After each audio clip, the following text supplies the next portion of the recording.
오늘도 뜨거운 이슈 시원하게 풀어보겠습니다. 킹스맨 김수민 시사평론가 나오셨습니다. 안녕하십니까? 네, 반갑습니다.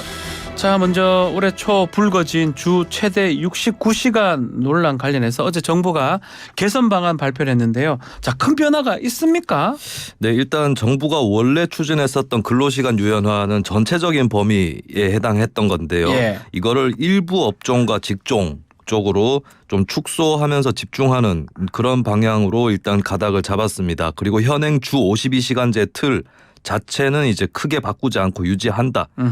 결국에 일부 업종이나 직종의 그 특징을 따져서 그 업에 대해서 일하고 바쁠 때는 더 일을 하고 한가할 때는 더 쉴 수 있는 이런 형태로 유연화한다라고 범위를 좁혔고요. 그리고 앞으로 실태조사와 사회적 대화를 더 거쳐서 추후에 확정을 한다라고 하는 방침입니다. 노동부가 설문조사를 했습니다. 그 해당 결과를 토대로 발표를 한 건데 설문조사 내용은 어떻게 되어 있습니까? 네, 고용노동부는 지난 6월부터 8월까지 국민 6,030명을 대상으로 근로시간 관련 설문조사를 벌였고요. 여기에는 근로자 3,839명, 사업주 867명, 국민 1,215명 이렇게 대상으로 설문조사가 실시가 됐습니다. 정부에서 근로시간 유연화를 추진해왔던 그 입장이 비춰봤을 때 조금 상반된 조사들이 섞여서 결과로 나왔는데요. 일단은 이제 일부 업종과 직종에서 현행 주 52시간제 고충이 어느 정도는 있다라고 노동부가 분석을 했습니다. 이를테면은 근로자 41.4%, 사업주 38.2%, 국민 46.4%가 바쁠 때 더 일하고 그렇지 않을 때 적게 일해서 연장 근로시간을 주 평균 12시간 이하로 하는 방안에 대해서 동의를 하는 대체적으로 유연화가 어느 정도 필요하다고 답하는 그런 응답자가 적지만은 않게 나타났고요. 네. 그런 한편으로 사업주의 85.5%가 최근 6개월간 현행 근로시간 규정 때문에 어려움을 겪은 적이 없다라고 대답을 하기도 해서 근로시간 유연화가 꼭 필요하지 않다라고 하는 한편으로는 이런 응답도 같이 나타나는 이런 상반된 현상이 있었습니다. 자, 그렇다면 앞으로 제도를 보완해 나가는 과정이 필요할 것 같은데요. 어떻게 하겠다는 겁니까?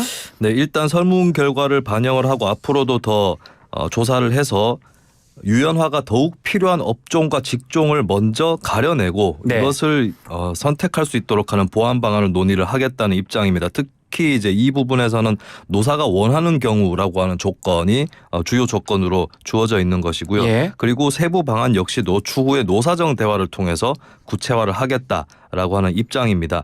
그리고 지난 개편안이 여론의 반발에 부딪혔었기 때문에 설문 결과를 반영을 해서 상한 근로시간을 설정해서 유연화로 인해서 너무 지나치게 과로가 일어나지 않도록 하는 이런 안전장치도 마련한다라고 하는 게 정부의 기본 계획입니다. 앞서 윤석열 대통령 역시 주 60시간 이상은 무리다 이렇게 의견을 밝혔잖아요. 자, 이에 준하는 선에서 한도가 정해질 것이다 이런 전망도 있는 것 같아요. 네, 근로시간을 유연화하면서도 너무 오래 일하지 않는 소위 상한선이라고 하는 캡을 씌울 수 있는 그 가능성이 과거보다 커졌다고 볼 수 있겠습니다. 그러면서도 또 지켜볼 만한 것이 이제 업종, 직종별로 정부도 판단을 달리할 수 있기 때문에 주 60시간이라고 하는 윤 대통령이 어렴풋하게 내비쳤던 그 캡이 반드시 똑같이 지켜질까? 이거는 이제 더 지켜봐야 될 사안으로 보이고 있습니다.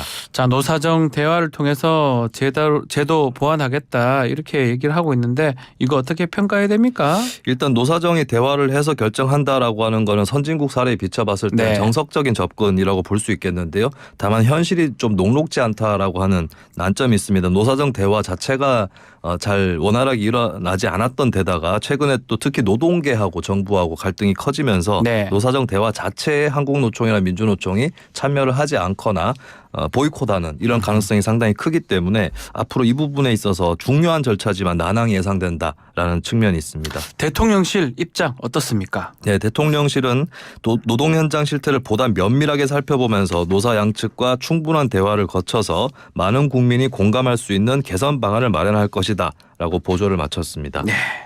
자, 다음은 총선 관련 또 인재 영입 얘기를 좀 해보겠습니다. 뭐 가장 중요한 게 총선 관련해서는 인재 영입인데요.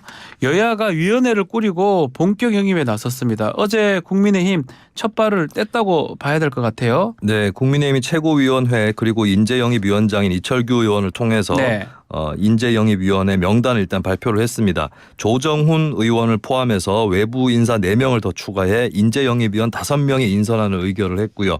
외부 인사로는 호남 대한연대 공동대표이자 내과의사인 박은식 씨, 교통사고로 한쪽 팔을 잃은 다음에 장애를 극복하고 보디빌더로서 새로운 삶을 살고 있는 김나윤 씨 등이 합류하게 됐습니다. 자, 구성원을 좀 봤을 때 면면을 봤을 때 특징이 있습니까 지금? 네, 일단 세대적 특징이 눈에 띄는데요. 네. 조정훈 의원이 1972년생이고 다른 인사들은 모두 1980년대, 90년대생입니다. 소위 MZ세대라고 부를 수 있는 예. 인사들이고요. 그리고 성별로는 이제 외부 인사들 같은 경우 여성과 남성이 각각 2명이고 또 위원장인 박은식 외부 위원 중에 한 명이 예. 박은식 위원 같은 경우는 예. 또 호남 출신이라고 하는 특징이 있기 때문에 일단은 세대 및 연령대 그리고 지역 이 부분이 특히 주목을 받고 있습니다. 자, 조정훈 의원 당내 인사로는 유일하게 명단을 올린다고 봐야 될 것 같은데 이거 어떤 의미로 해석을 해야 됩니까? 네, 일단 조정훈 의원은 비교적 조기에 영입되었던 네. 인사인데 그렇죠. 곧바로 인재 영입을 하는 특명을 안게 됐다라고 하는 점이 있습니다. 이것은 조 의원이 당내에 빨리 안착했다라고 하는 신호가 될 수 있겠고요. 그리고 조정훈 의원이 영입을 하는 만큼 네. 영입의 주역이 되는 만큼 조 의원과 비슷한 인사들이 영입되지 않을까. 그러니까 이건 본인하고 같은 사람. 그렇죠. 비슷한 국민의힘에서 사람. 이렇게 네. 얘기한 건 아니지만 네. 그러한 어떤 암시 이런 것들을 또 충분히 짚어볼 수 있겠습니다. 자, 또 주목해 볼 점이 있어요. 일반적으로 인재 영입 인사에 대해서 1호, 2호, 뭐 3호 호칭을 썼었는데 이제 이런 것들을 사용하지 않겠다 이렇게 밝혔네요. 네, 이철규 인재영입위원장은 통상 1호, 2호 하는 호칭은 안 쓸 것이고 개개인이 처한 입장에 따라 우선 영입에 응할 수 있는 분들도 있고 아니면 연말 연초까지 시간이 필요한 분들도 있다. 그분들이 현재 하고 있는 일을 마무리하고 책임을 다할 수 있을 때까지 기다리면서 영입 작업을 이어나갈 것이라고 밝혔습니다. 그동안 1호, 2호라고 하면은 단순한 순서를 넘어서서 굉장한 상징성을 부여를 해왔는데 그렇죠. 하지만 앞으로는 뭐 조금 뒤늦게 영입이 되는 사람이라고 할지라도 더 충분히 조명을 비추겠다 뭐 이런 취지로 봐야 되지 않을까 싶습니다. 자, 민주당은 좀 국민의힘과 다릅니다. 국민 추천제로 하겠다 이렇게 인재 영입을 얘기를 하고 있네요. 네, 이재명 대표가 인재위 위원장을 겸임을 하고 예. 있죠. 이 위원장은 민주당 인재위가 출범을 했는데 새로운 정치를 기대하시는 우리 국민들의 뜻을 제대로 받들도록 하겠다라고 하면서 국민들이 원하는 인재를 직접 추천하거나 자원에 올려주시면 국민의 눈높이에 맞춰 훌륭한 인재들을 발굴하도록 하겠다라고 덧붙였습니다. 그러면서 더불어민주당은 인재 국민 추천제라는 별도 웹페이지까지 오픈을 했고요. 네. 이 페이지에 따르면 민주당은 인재를 추천할 때 추천 이유를 선택하게 되는데 이것을 12개 분야로 좀 촘촘하게 나누는 그런 모습도 보였습니다. 아하.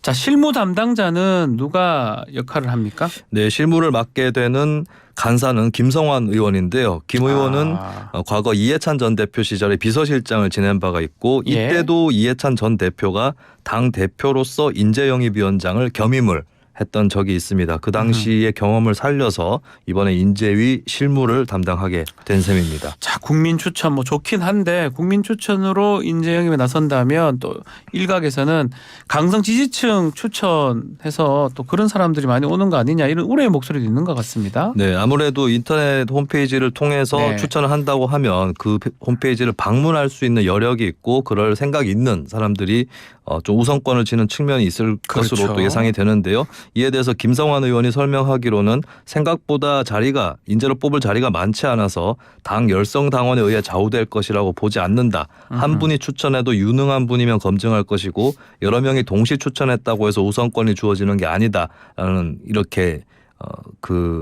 오용될 가능성을 아하. 일축을 했습니다. 그러니까 어떤 다수결이라는 측면이 아니라 네.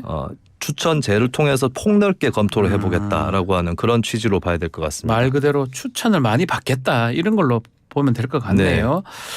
자, 그렇다면 100% 국민 추천하겠다는 뜻인지 아니면 영입 자체는 없는 겁니까 앞으로?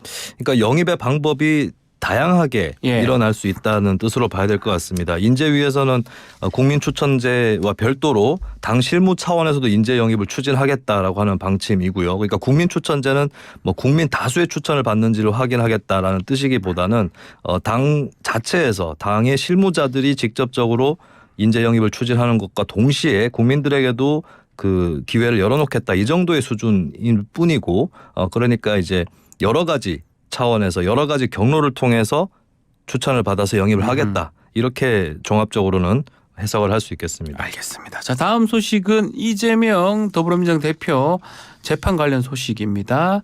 자, 위증교사 재판 원래 병합 심리가 있었는데 이재명 대표 측은 병합, 검찰 측은 이제 병합을 반대하고 이 얘기를 했었는데 결과가 어떻게 됐습니까?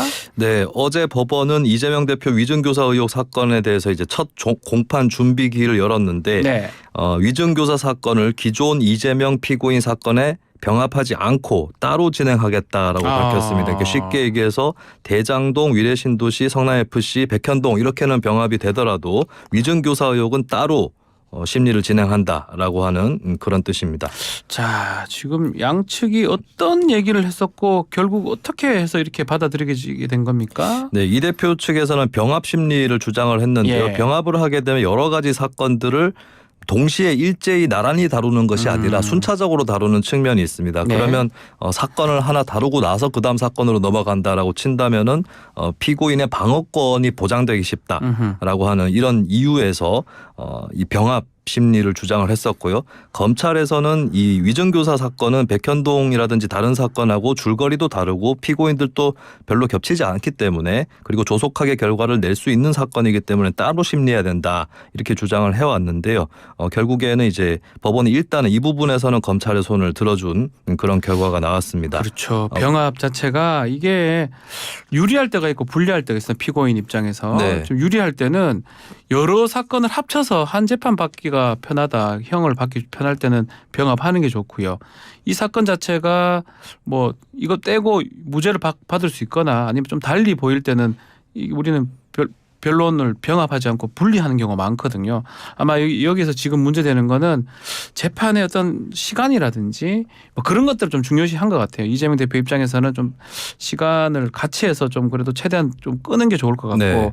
만약에 분리가 되면 재판이 빨리 된다면 하나 이거는 총선 전에 나올 수 있는 거거든요. 아마 이런 부분들이 좀 쟁점이 될 것 같은데 이렇게 된다 그러면 1심 결과가 좀 빨리 나올 수 있을 것 같은데요. 네, 위증교사 혐의 같은 경우는 위증을 했다는 혐의를 받고 있는 김모 씨와 이재명 대표가 했었던 통화 녹음 파일이 확보가 돼 있습니다. 그렇기 때문에 이 녹음 파일 내용하고 그다음에 이 내용이 위증교사에 해당하는지 이 여부를 가리면 되는 것이기 때문에 뭐 대장동이나 백현동 개발 특혜 의혹보다 훨씬 줄거리가 짧고 간단합니다. 그렇기 때문에 이르면 1심 재판 전에 결과가 나올 수도 있다라고 하는 전망이 유력하게 나오고 특히 있습니다. 그 1심 결과가 만약 총선 전 그 내년 4월 10일 이전에 나온다면 이 결과에 따라서 선거 후폭풍에 또 큰 영향을 미칠 것 같아요. 네, 사실 양형에 대해서는 저보다 더 잘 아시겠지만 이 사건 같은 경우는 어중간한 판결이 내려지기가 좀 어렵습니다. 그렇죠. 그러니까 이게 형량 다툼이 아니라 유무죄 다툼이 되는 것이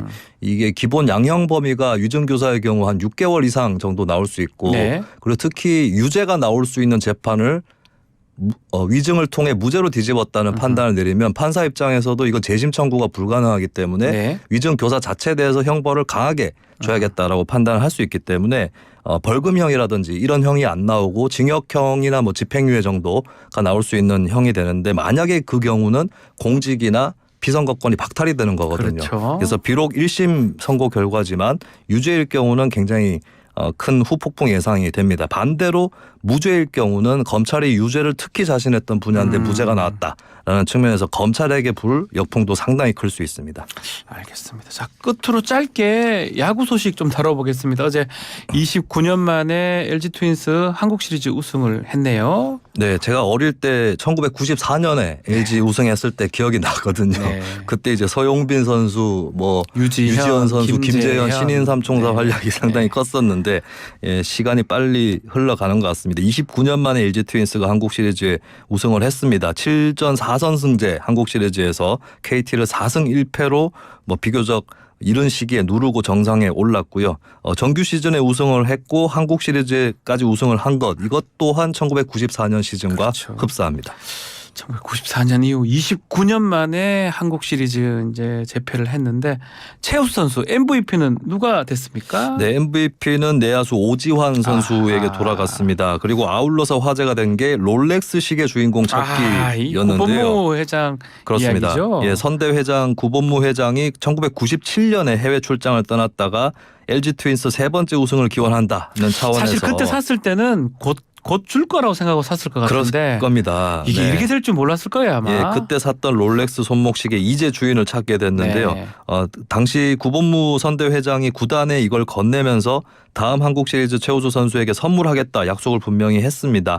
2018년에 구 회장이 세상을 떠났지만 그 후에 LG 선수들은 롤렉스 시계 주인이 되겠다라고 분발을 했고요. 결국에 그 주인 오지환 선수에게 돌아가게 됐습니다. 예. 자, 유광 점퍼 29년 만에 빛났습니다. 다시 한번 통합 우승 축하드리고요. 오늘 킹스맨 여기서 마무리를 하겠습니다. 김수민 평론가 감사합니다. 네, 감사합니다. 1부 마치겠습니다.